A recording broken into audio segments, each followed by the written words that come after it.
Hello and welcome to the West Asia Post. I am Radi Francis, coming to you from the heart of the storm, the world's most volatile region. In Syria, Israel is attacking the defense ministry and the army headquarters. After the sectarian bloodshed in the Druze minority headquarters, Suwaida, is on the rise, Israel says it's protecting them, but is it? Or is it actually taking more land from Syria and protecting its own welfare? In Gaza, people have to choose between bread and bombs. And in Iraq's Kurdistan, oil fields are on fire, exports halt, drones are attacking, and nobody is claiming the attacks, but Kurdistan and Iran are on the verge of collapse. All this is lined up, but first, the headlines.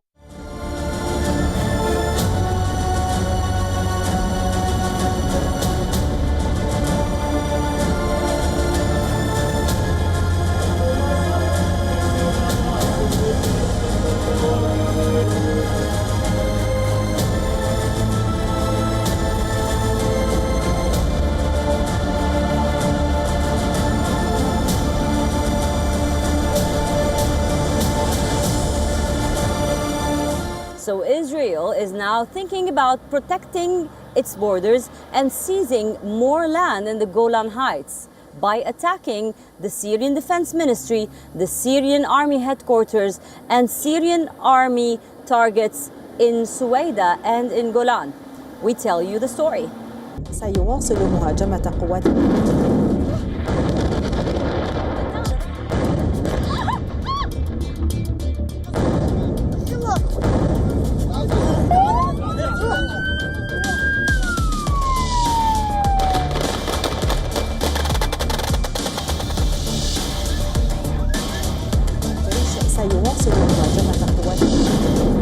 The ground shook.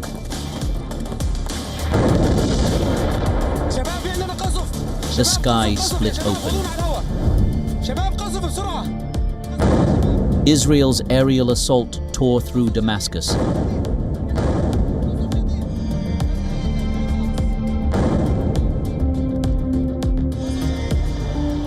Damaging government buildings.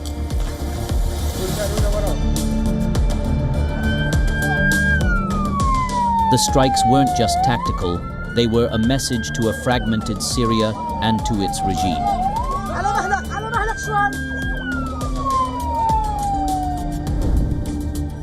Israel says the strikes were a warning, a response to Syria's crackdown on Druze communities in Suwaida, but they also served a strategic purpose to block Syrian troop movements towards the Golan Heights. For years, Israel has sought to keep that border region demilitarized. The latest strikes mark its most serious escalation in Syria.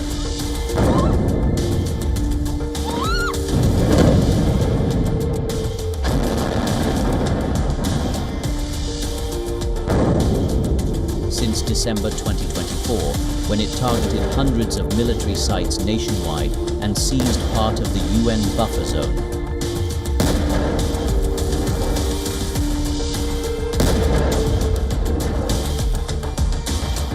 Prime Minister Benjamin Netanyahu called it a mission to save our Druze brothers.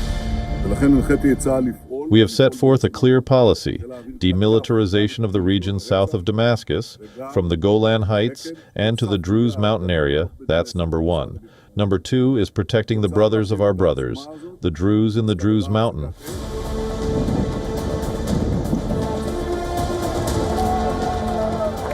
Netanyahu also urged the Druze community in Israel to not cross into Syria, as many did in solidarity.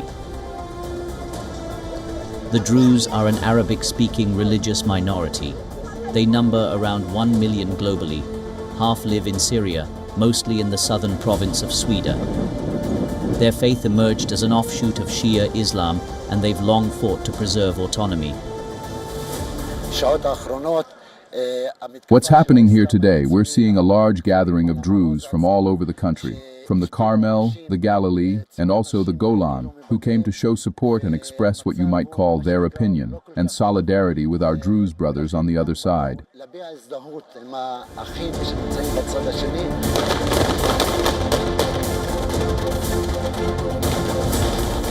The unrest erupted last week when members of a Bedouin tribe killed a Druze man.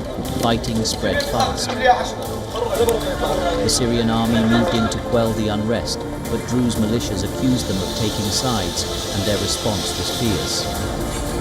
What followed was one of the bloodiest weeks Sweden has seen.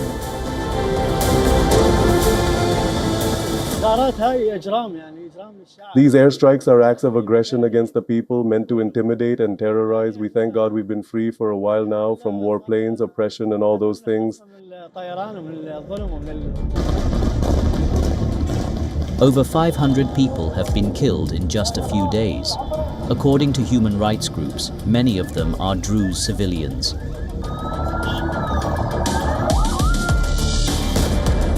The strikes come as Syria struggles to stabilize under new leadership.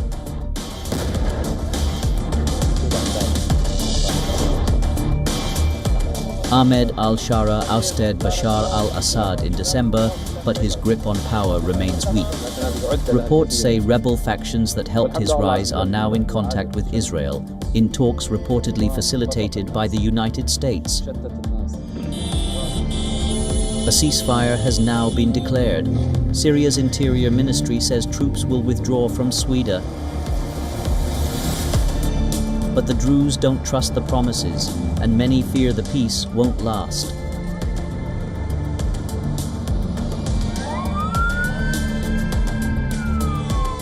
A little less than 2 years since the war on Gaza started, Netanyahu said he wanted to eradicate Hamas. He wanted to free the hostages. None of this was done. Hamas is continuing to target the Israeli forces in new tactics, from tunnels and guerrilla attacks. Although the IDF says some areas are safe, every day the news tell us something different. Let's go to Gaza.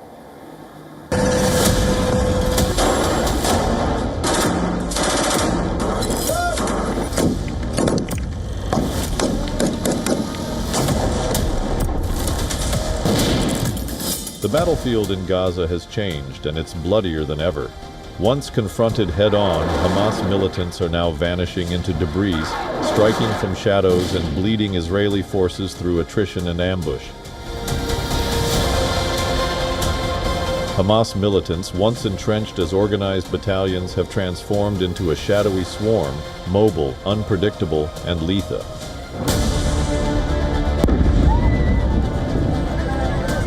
After 650 days of relentless battle, have left their ranks depleted and command structures fractured but not defeated.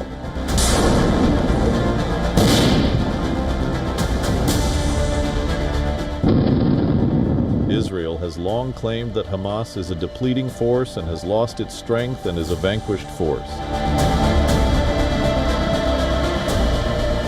We have achieved many significant results. We have caused great damage to the governance and military capabilities of Hamas, and thanks to the operational power that we have demonstrated, the conditions have been created to advance a deal to release the hostages. Hamas are on its last legs. We know that they're on its last legs. They are desperate to get hold of this aid so they can extort their people, enrich themselves, and pay for more suicide, for more terrorist attacks on this country. Since late June, Palestinian groups in Gaza have sharply intensified their attacks on Israeli forces operating inside the enclave, highlighting both their tactical evolution and growing strain on the Israeli military. IDF has lost 40 troops in the past 3 months.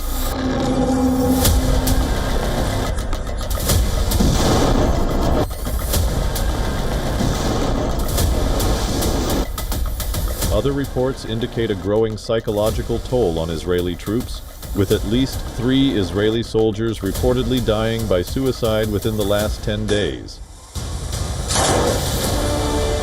In the ruins of Gaza, the people only hope that the stalled peace talks between Hamas and Israel paves way for a lasting ceasefire. We are happy that Hamas responded positively, and we hope that a truce will be announced and the crossings eventually reopened so we can receive flour. Regarding Hamas's agreement to new ceasefire talks, we hope it will progress and the war ends.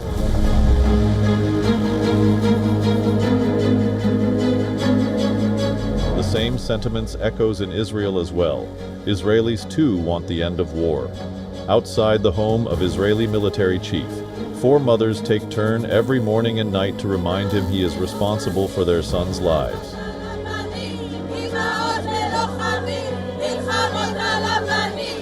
We are here to call on him to safeguard the lives of our sons who we've entrusted to him, to take responsibility for military decisions, and not to let politicians use our children's lives for political purposes that put them in unnecessary danger.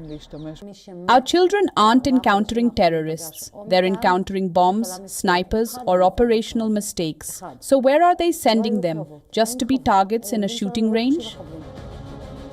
On the other hand, inside Gaza, with its entire top leadership eliminated by Israel, Hamas has now shed uniforms, blending seamlessly with the civilian population. In Khan Yunis and Rafah, Hamas fighters vanish into the tunnels after brief bursts of violence, bleeding Israeli units, then disappearing.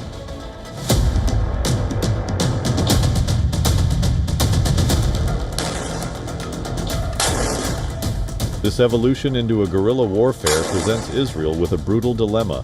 How do you defeat an enemy that no longer stands still? And as the war grinds on, with Gaza's landscape more ruin than city, the human cost grows heavier. The military objectives blur, and the specter of an endless insurgency rises.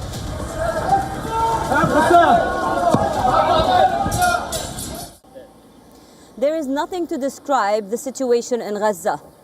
A man-made starvation, a siege, 20 months of ongoing war, carpet bombing hospitals, schools, universities.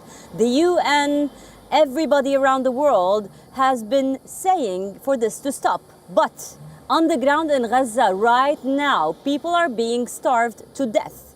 And the Gazans have only 2 choices, bombs or bread. We tell you the story.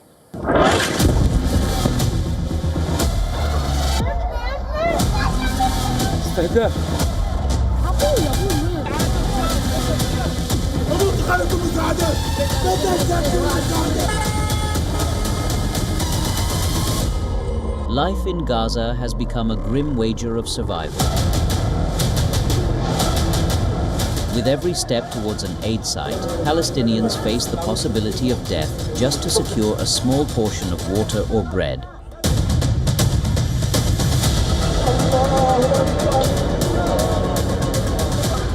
People were pushing from the back, and in front, there are nets. Either you get crushed and die, or you can't get out. You only had 2 options, either to die or to get injured. These were the only 2 options at this moment.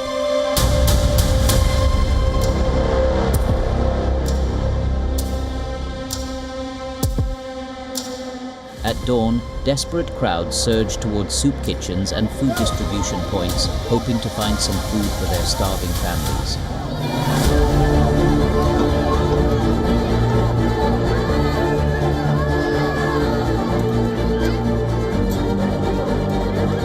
Children queue for water, only to be caught in the lethal crossfire.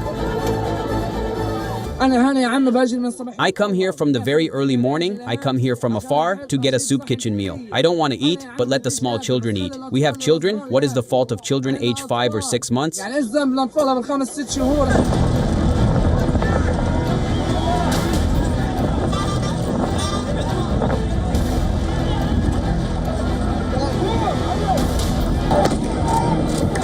Each journey for survival is shadowed by danger, a reality brutally underscored by the United Nations report.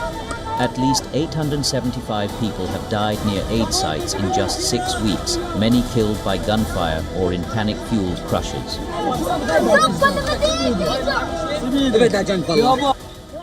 They prepare a bit of lentil soup, pasta, or other things for us. But as you saw, everyone charges. Some people manage to get food, but others don't. And until now, the children haven't had breakfast. There's no food, there's no flour, nothing. We're cut off.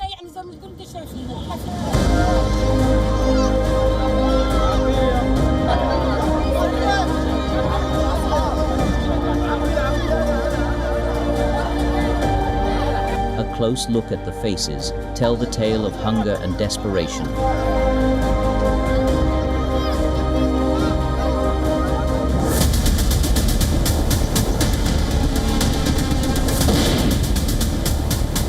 About 2 million people are forced to live a life of nomads.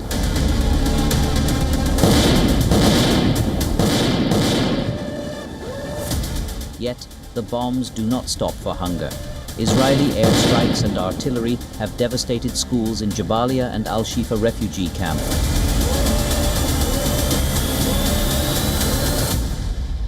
We were shocked at night by the bombing of a tent next to us. Most of the young men suffered burns to their legs, feet, and bodies. Where can we go? We are targeted even when we walk down the street. Not only when we're sitting in a safe place. As a refugee sheltering in a school, you're a target. Wherever you are, you're a target.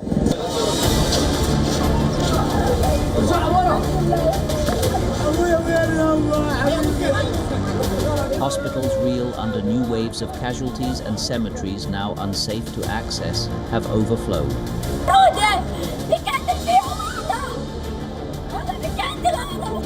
Families are now forced to lay their loved ones in vacant plots wherever they can find space.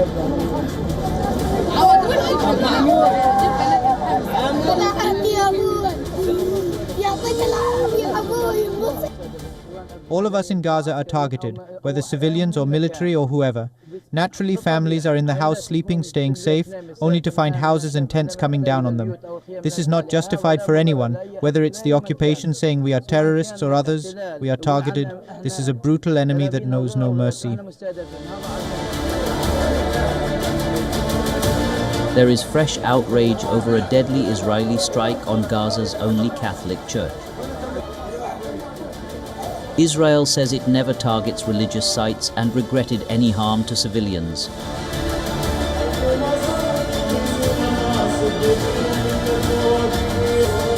Pope Leo XIV joins France and other nations to condemn the attack and urging for an end to the endless violence. Rinnovo il mio appello accorato a consentire l'ingresso. Oil fields on fire, drone attacks, and export halts. This as the political tension reaches boiling point with Baghdad. What is happening in Iraq's Kurdistan, and would it escalate more? Listen in. A wave of drone strikes engulfs Iraqi Kurdistan. Oil fields are under attack. Storage tanks explode. And what was once a safe haven for foreign investors is now in flames.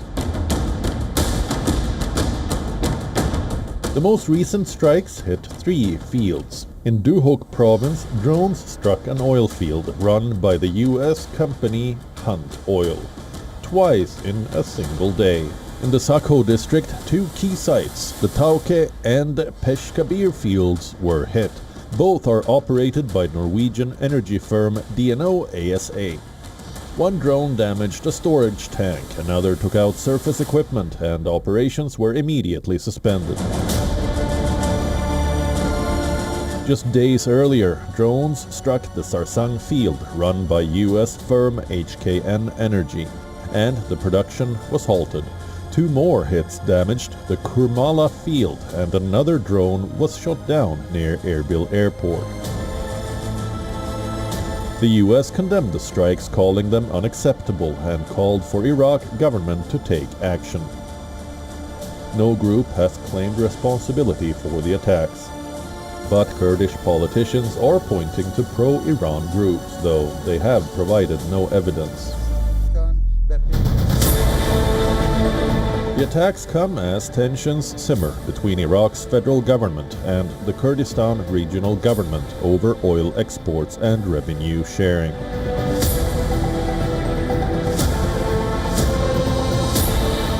The main pipeline to Turkey has been shut since 2023. The industry body Apikur says over 200,000 barrels a day are now offline. Even companies that weren't hit have joined the shutdown. Iraq's Kurdistan is widely seen as a safe place for energy investment, backed by the United States and Europe. But with drones in the sky and oil fields on fire, that image is quickly fading. Here, oil isn't just a resource, it's a target. A digital army posing as British citizens just disappeared. Not deactivated, not banned, just gone. Now the UK says it was an Iranian covert operation. We tell you more. As Iranian command centers were struck in precision Israeli air attacks during the 12-day war, something strange happened online. A digital force made of fake identities and political chaos suddenly vanished from Britain's social media feeds. And that disappearance exposed a cyber operation more dangerous than we've ever seen. For weeks, they posed as British users, 1,300 fake accounts, discussing Brexit, pushing Scottish independence, undermining the monarchy.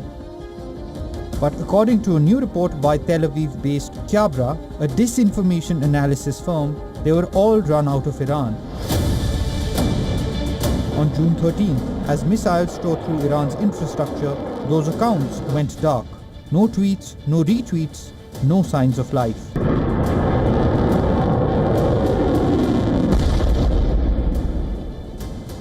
For exactly 16 days, Britain's noisiest political bots disappeared. And then they returned, but this time the mask was off. The same accounts were now praising Iran's resilience, mocking Israel's defenses, and calling for Scotland's liberation inspired by Iranian unity. The cyber army wasn't just back, it was emboldened. A quarter of all accounts discussing Scottish independence were fake. Interestingly, these profiles generated over 200 million potential views and more than 126,000 user engagements. And Iran may not have been alone. Military intelligence points to Russia. Together, they've already coordinated campaigns in the wake of the Hamas attacks and now possibly in the UK. What began with missiles ended in exposure.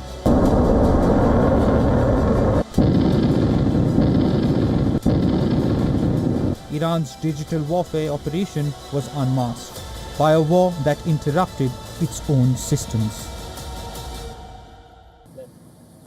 Amid the stories about bombings in capitals, airstrikes, carpet bombings of total neighborhoods and cities, sometimes in West Asia, climate change gets a little attention, but it is not an easy danger. From Yemen to Lebanon, Iraq and Syria, rivers are shrinking, crops are dying.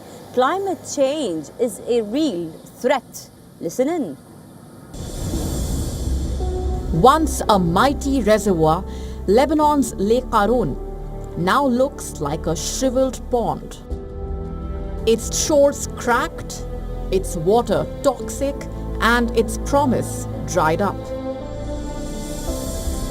Across the Bekaa Valley, fields lie barren. Farmers have nothing to plant, nothing to harvest. The ground is not just dry, it's done. Experts describe it as the country's worst drought on record. Hydro plants have been shut down, power supply has been slashed. Homes that once had light for 20 hours now sit in darkness for half the day.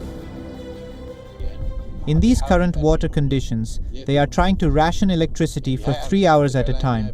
This affects our agricultural irrigation needs. You irrigate for 3 hours in hot weather and then stop for 3 hours. This year, rainfall plunged to record lows. Inflows to the reservoir were just 13% of normal. Experts blame rising temperatures, longer dry spells, and a warming planet. The impact has spread to the cities. Homes are now rationing water. And far south, Yemen is drying out as well. Once green mountain terraces now crumble, fields lie empty, and the rainy season never came. Shepherds move across dried land, no pastures left, their herds have shrunk, their livelihoods vanishing. Experts say this year over 85% of farmland in Yemen went uncultivated. Even rain-fed crops failed, and when the fields die, rural life dies with them. Around this time of year, the land used to be green, but now there are no pastures because of the lack of rain. I used to have 70 sheep, but now I have 50. Lambs die from hunger and drought. What's happening in Lebanon and Yemen is not just bad weather, it is the new normal. Climate change has shifted the seasons and stripped them of life. The rivers have slowed, the land has stalled, and unless the world acts, this will not be the worst year. It will just be the first of many. In a region already burdened by conflict and crises, climate change has now become a daily threat. The land is speaking. The question is, who is listening? That's all we have for you on this episode of the West Asia Post. I will see you next week with a brand new lineup, always bringing you the most recent updates, news and ground reports from the world's most volatile region. I am Redi Francis signing off from Lebanon. For more global news, keep on watching WION World is One.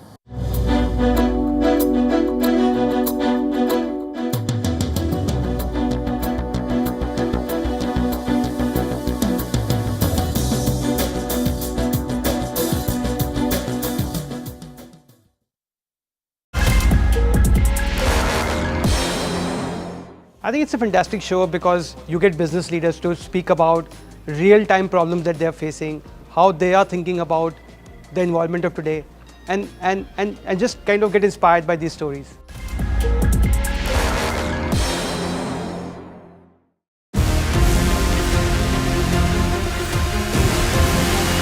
On Inside South Asia this week, foreign ministers of two of the most powerful economies in Asia meet. The question is, can India and China break away from a tense backdrop that lingers in a complex relationship?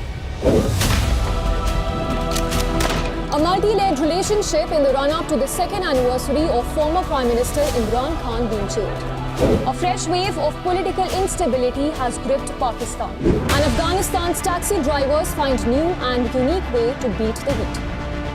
All this and much more at these times on Inside South Asia. WION Health Resort is unique, the only one of its kind. Experience the 4 paths of natural wellness: yoga, Ayurveda, acupuncture, and naturopathy.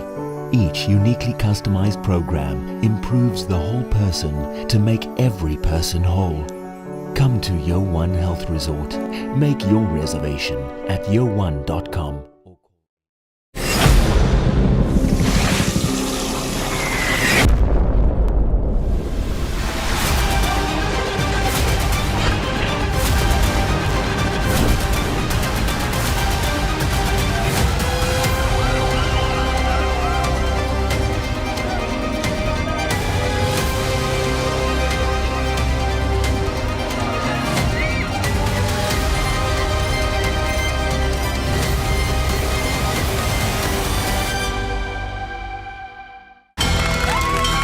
From the bustling trading floors of Wall Street to the vibrant exchanges of Asian stock markets, WION breaks it down for you to make sense of what's happening, as we reveal the key factors behind events, strategic battles, and the game-changing business decisions that shape the world. We bring you all of this and more on World Business Watch. To bring the benefits of the